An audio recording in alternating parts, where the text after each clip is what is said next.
بسم اللہ الرحمن الرحیم بسم اللہ الرحمن الرحیم الحمدللہ والصلاة والسلام علی رسول اللہ اما بعد اعوذ باللہ السمیع العلیم من الشیطان الرجیم من ہمزہ ونفخہ ونفثہ بسم اللہ الرحمن الرحیم ویل لکل ہمزۃ لمزہ الذی جمع مالا وعددہ یحسب ان مالہ اخلدہ۔ واجب الاحترام ناظرین کرام، اللہ رب العالمین نے اپنی رحمت کے ساتھ انبیاء کرام انسانوں کی رشد و ہدایت کے لیے مبعوث فرمائے، اور انبیاء کرام رضوان اللہ علیہم اجمعین انہوں نے دنیا میں تشریف لا کے فقط انسانوں کی دینی رہنمائی نہیں کی، بلکہ انہوں نے انسانوں کو سیاسی تعلقات، سماجی تعلقات، معاشی اور معاشرتی مسائل کے اوپر بھی مکمل بریفنگ عطا کی ہے، اور رب کائنات کی توفیق سے یہ عمل، یہ کام تمام انبیاء کرام اپنے اپنے اوقات میں سر انجام دیتے رہے ہیں۔ جیسا کہ بطور مثال جناب سیدنا موسیٰ علیہ السلام ان کے حوالے سے میں ذکر کرتا ہوں، پارہ نمبر 20 میں سورۃ القصص میں اللہ رب العالمین فرماتے ہیں کہ جب جناب موسیٰ علیہ السلام اس طرح اپنے قافلے سے، اپنے قبیلے سے نکلتے ہیں اور نکل کے وہاں سے علاقہ چھوڑ کے چل نکلتے ہیں، راستے میں چلتے چلتے ایک جگہ پہ پہنچے، کنویں پہ پہنچے، تو وہاں پہ لوگ چرواہے اپنی بکریوں کو پانی پلا رہے ہیں، اور دو خواتین لڑکیاں وہ ایک سائڈ پہ بیٹھی ہیں، منتظر ہیں۔ جب لوگ پانی پلا کے فارغ ہو گئے تو اس کے بعد جناب موسیٰ علیہ السلام نے دیکھا وہ دونوں لڑکیاں اس طرح آگے آئیں، کنویں سے ڈول نکالنے کی کوشش کر رہی ہیں، لیکن پانی نہیں نکل رہا، ڈول وزنی ہے، بچیوں کی محنت کاوش وہ فائدہ مند، سود مند نہیں ہو رہی۔ آگے بڑھے، ان کی ہیلپ کی، ہیلپنگ ہینڈ بنے، سوشل ورکر بنے، معاون ثابت ہوئے، اور آگے بڑھ کے ڈول پکڑا، کنویں سے نکالا، ان کی بکریوں کو پانی پلا دیا۔ وَسَقَا لَهُمَا، قرآن نے نقشہ کھینچا، جناب موسیٰ علیہ السلام نے پانی پلایا اور ایک سائڈ پہ جا کے سائے کے نیچے بیٹھ گئے۔ بچیاں گھر گئیں، جا کے اپنے بابا جناب شعیب علیہ السلام کو انہوں نے بتایا، بابا جی آج ایک نوجوان ملا ہمیں، اس نے اس طرح کر کے پانی پلایا، اور وہ اجنبی مسافر محسوس ہوتا تھا، وہ ایک سائڈ پہ جا کے وہ بیٹھ گیا، کہیں گیا نہیں، لگتا کوئی اجنبی علاقے میں نیا بندہ ہے۔ جناب شعیب علیہ السلام نے ایک بیٹی کو بھیجا، وہ واپس آئی اور آ کے اپنے بابا کا پیغام دیا کہ آپ کو ہمارے بابا یاد کر رہے ہیں، بلا رہے ہیں۔ چلے گئے، اور جا کے بیٹی نے جناب موسیٰ علیہ السلام کی اس ہیلپ کی وجہ سے انہوں نے جو ان کا تأثر دیا، ان کی شخصیت کے بارے میں جو بتایا، وہ کیا تھا؟ جا کے کہتی ہیں اِنَّكَ مَنِ اسْتَأْجَرْتَ الْقَوِيُّ الْأَمِينَ، کہ ابا جی آپ اگر اپنے گھر میں کام کاج کے لیے، بکریوں کے چرانے کے لیے کوئی بندہ رکھنا چاہتے ہیں، تو جو رکھنا چاہتے ہیں اجرت پہ بندہ، وہ قوی اور امانت دار بندہ، اس جیسا ہمیں اور کوئی نہیں ملے گا۔ ایک ہی ان کا تقابل ہوا، آپس میں آمنا سامنا ہوا، ایک ہی جگہ پہ ان کی صرف ملاقات ہوتی ہے اور بندہ پرکھا جاتا ہے۔ تو موسیٰ علیہ السلام ان کو قوی اور امانت دار، الامین کے بارے میں یہاں پہ آپ دونوں چیزیں مد نظر رکھ سکتے ہیں کہ الامین بچیوں نے بتایا کیونکہ بھائی نہیں ہے، الامین حیا کی امانت کرنے والا یہ انسان ہوگا، اس کا خیال رکھنے والا یہ انسان ہوگا، اور الامین ہماری بکریوں کی امانت کا بھی خیال رکھے گا۔ یہ نہیں کہ آج 100 ہیں تو کل 60-70 رہ جائیں گی، دائیں بائیں کر دے گا، خرد برد ہو جائیں گی، قطعاً ایسا نہیں ہے، خرد برد نہیں ہوں گی، بکریوں کی امانت کا بھی خیال رکھے گا، اور یہ انشاءاللہ ہمارے حیا اور ہمارے منصب اور سٹیٹس کا بھی خیال رکھے گا اللہ کی رحمت سے۔ تو جناب موسیٰ علیہ السلام کی یہ ایک کاوش جو سوشل ورکنگ تھی، ان کی خدمت تھی، موسوی ویلفیئر جو تھا، اس کے تحت انہوں نے یہ کام کیا۔ یہ سارے نبیوں کا مشن رہا ہے، میں سب کا اگر بالترتیب ذکر کروں تو شاید وقت کافی بیت جائے۔ جناب محمد الرسول اللہ صلی اللہ علیہ وآلہ وسلم میرے محبوب پیغمبر ابھی نبی نہیں بنے، ابھی نبوت کا منصب نہیں ملا، غار حرا میں چلے جاتے ہیں، عبادت کرتے ہیں، واپس آ جاتے ہیں۔ خدا کا کرنا ایسا ہوا، ایک دن گئے، جبریل علیہ السلام آئے غار کے اندر، صحیح البخاری کی روایت ہے، باب بدء الوحی کے اندر بالکل ابتدا میں۔ تو جبریل علیہ السلام تشریف لائے، آگے کہا اقرا، پڑھیے۔ حضور فرماتے ما انا بقارئ، آپ کون ہیں؟ میں آپ کو جانتا نہیں، لیکن حضرت بات سنیں، میں پڑھا لکھا نہیں ہوں،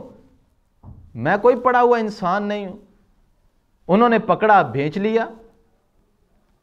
اور جب چھوڑا کہا اقرا، پڑھیے۔ حضور نے پھر فرمایا ما انا بقارئ، میں پڑھا ہوا نہیں ہوں، میں نہیں پڑھ سکتا، مجھے پڑھنا لکھنا نہیں آتا، میری صفت ہے الامی، میں امی ہوں، میرا دنیا میں کوئی استاد نہیں ہے، میں نے کسی سے لکھنا پڑھنا نہیں سیکھا۔ جناب جبریل علیہ السلام نے پھر پکڑا، زور سے بھینچا۔ حضور فرماتے ہیں مجھے خطرہ تھا کہیں میری پسلیاں نہ ٹوٹ جائیں، میری جان نہ نکل جائے، اتنی شدت کی تکلیف محسوس کی۔ بالآخر جب انہوں نے چھوڑا تو پھر جناب جبریل علیہ السلام فرمانے لگے اقرأ بسم ربک الذی خلق، اس رب کے نام سے پڑھنا شروع کیجئے جس نے آپ کو پیدا فرمایا۔ میرے محبوب علیہ السلام نے پڑھنا شروع کر دیا۔ 5 آیات پہلی وحی کا نزول ہے۔ حضور گھبرائے ہوئے، پسینے سے شرابور، اور تشریف لاتے ہیں گھر، تیز تیز قدموں سے چلتے ہوئے آئے، سانس پھولی ہوئی، گھر میں پہنچے۔ جناب خدیجہ رضی اللہ تعالی عنہا، خدیجۃ الکبریٰ، امت کی محسن ماں جناب خدیجہ، انہوں نے جب یہ منظر دیکھا تو حضور نے فرمایا زملونی زملونی، مجھے اڑا دو، چادر کمبل رضائی دے دو، مجھے بہت سخت گھبراہٹ محسوس ہو رہی ہے، میں لیٹنا چاہتا ہوں۔ اب اماں جی نے کمبل بھی اڑا دیا اور پاس آ کے تکیے کے پاس بیٹھ گئیں۔ بیوی خاوند کے پاس بیٹھی اور آگے آگے پوچھ کیا رہی ہیں میرے سرتاج، بتائیے کیا ماجرا ہے، کیوں پریشان ہے، آج کس سے سامنا ہو گیا، اچانک سے کیا ماجرا پیش آ گیا؟ تو حضور نے فرمایا کہ اس طرح کا ماجرا میرے ساتھ پیش آیا۔ تو اماں جی خدیجہ، اللہ ہمارے معاشرے کی خواتین کو بھی اماں خدیجۃ الکبریٰ رضی اللہ تعالی عنہا کے زندگی کو پڑھ کے اس کے مطابق عمل کرنے کی توفیق عطا فرمائے۔ اماں جی خدیجۃ الکبریٰ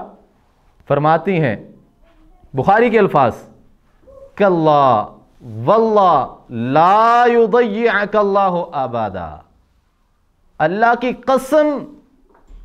اللہ آپ کو کبھی ضائع نہیں کرے گا، اللہ آپ کو کبھی ضائع نہیں کرے گا۔ اب اماں جی نے اتنے بڑے ذمہ دارانہ انداز کے اندر پورے اعتماد وثوق کے ساتھ جب یہ بات کہی تو حضور آقا علیہ الصلوۃ والسلام یقیناً تھوڑی گھبراہٹ کم ہوئی۔ اب اماں جی نے آگے بولنا شروع کیا، کیوں نہیں، پہلی صفت حضور کی بیان فرمائی، نبوت سے پہلے کی پہلی وحی ابھی نازل ہوئی ہے، کیا فرماتی ہیں؟ انک لتصل الرحم، میرے محبوب، میرے سرتاج، میری عزت، میرے وقار، آپ تو رشتوں کو جوڑتے ہیں، رب رشتے جوڑنے والوں کو کبھی توڑتا نہیں ہے۔ حدیث کے الفاظ بھی آتے ہیں نا کہ جب رحم اللہ کے عرش سے معلق ہوا تو شکوہ کیا، اللہ لوگ مجھے توڑ کے رکھ دیں گے، میرے اللہ نے فرمایا من قطعک قطعہ اللہ، من وصلک وصلہ اللہ، جو تجھے توڑے گا رب اسے توڑ کے رکھ دے گا، جو تجھے جوڑے گا رب اسے جوڑے گا۔ تو آقا علیہ السلام رشتوں کو جوڑنے والے۔ اماں جی خدیجہ نے وہ صفت نوٹ فرمائی، انک لتصل الرحم۔ دوسری صفت وتحمل الکل، آپ لوگوں کا بوجھ اٹھاتے ہیں۔ اللہ اکبر، کتنی پیاری صفت ہے، لوگوں کا بوجھ اٹھاتے ہیں آپ، لوگوں کا بوجھ، غموں کا بوجھ، دکھوں کا بوجھ۔ مولانا حالی رحمۃ اللہ علیہ نے کتنا پیارا نقشہ کھینچا ہے، وہ نبیوں میں رحمت لقب پانے والا، مرادیں غریبوں کی بر لانے والا، پوری مسدس کے اندر بہت پیارا نقشہ یہ کھینچا آقا علیہ السلام کی صفت میں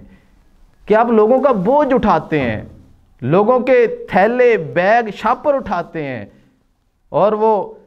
مائی جو آپ کا نام جادوگر ساحر مجنون سن کے مکہ چھوڑ کے جا رہی تھی، میرے حضور جب اس کو چھوڑنے گئے ساتھ ساتھ جا رہے ہیں، جب جا کے وہاں پہ بتایا کہ لوگ مجھی کو ساحر بھی کہتے ہیں، مجنون بھی کہتے ہیں، تو وہ اماں بھی کہتی ہے اگر تیرے جیسے کو کہتے ہیں تو میں نہیں مانتی، اگر آپ جیسے بندے کو کہتے ہیں۔ وَتَحْمِلُ الْكَلْ، لوگوں کا بوجھ اٹھانا یہ نبوی صفت ہے، لوگوں کی باتیں شکوے درد دکھ سننا یہ نبوی صفت ہے۔ آقا علیہ السلام نے یہ عمل فرمایا۔ وَتَحْمِلُ الْكَلْ، تیسری صفت وَتَقْرِ الضَّيْفِ، آپ مہمانوں کی مہمان نوازی کرتے ہیں، مہمانوں کی قدر کرتے ہیں، ان کی خوب آؤ بھگت کرتے ہیں، آپ ان کو کھلے ظرف سے ویلکم کرتے ہیں۔ اور اگلی صفت جو اماں جی خدیجہ رضی اللہ تعالی عنہا نے بیان فرمائی، وَتَقْسِبُ الْمَعْدُومِ، جن کے گھر میں کوئی کمانے والا نہیں، میرے محبوب آپ تو اپنی کمائی ان کے گھر پہنچا دیتے ہیں، اپنا کمایا ان تک پہنچا دیتے ہیں۔ آپ کی کمائی تو وہاں تک ان لوگوں کو آپ فائدہ دیتے ہیں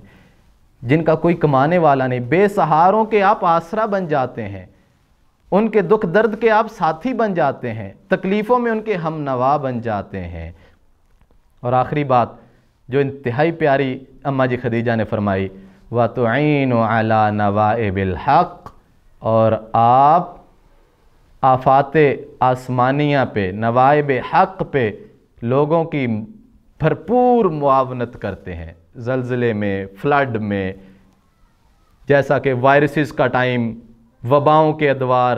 کسی کا گھر گر گیا، کسی کو کوئی ضرورت ہے، اس کے گھر میں پانی کا انتظام نہیں، ایون کہ کوئی بھی ایسی چیز جو اللہ کی طرف سے کسی کے گھر میں بیماری کی شکل میں یا آسمانی آفات کی شکل میں اس کو پاس آ گئی، تو آپ ان کے اندر رخ موڑ کے نہیں گزر جاتے، جہاں پہ رشتہ دار بھی منہ موڑنا شروع کر دیتے ہیں، تعلق دار بھی وہاں پہ اگنور کرنا شروع کرتے ہیں۔ میرے آقا علیہ السلام کی صفت کیا ہے؟ وَتُعِينُ عَلَى نَوَائِبِ الْحَقِّ، آپ ایسے ٹائم کے اندر لوگوں کی معاونت کے لیے کندھے سے کندھا ملا دیتے ہیں، آپ ساتھ کھڑے ہو جاتے ہیں۔ یہ میرے محبوب علیہ السلام کی اور تمام انبیاء کا یہ مشن تھا، یہ محنت تھی، یہ محمدی ٹرسٹ تھا، یہ محمدی ویلفیئر فاؤنڈیشن تھا، اللہ کے نبی کی یہ تعلیم، جس کے بعد میرے رب نے میرے محمد الرسول اللہ صلی اللہ علیہ وسلم کے بارے میں فرمایا، لَقَدْ كَانَ لَكُمْ فِي رَسُولِ اللَّهِ أُسْوَةٌ حَسَنَةٌ، کہیں فرمایا کہ إِنَّكَ لَعَلَىٰ خُلُقٍ عَظِيمٍ، اور کہیں پہ فرمایا کہ وَمَا أَرْسَلْنَاكَ إِلَّا رَحْمَةً لِلْعَالَمِينَ۔ اگر غور کریں، رحمت للعالمین، حضور کا رحمت للعالمین ہونا ہی ویلفیئر ہے،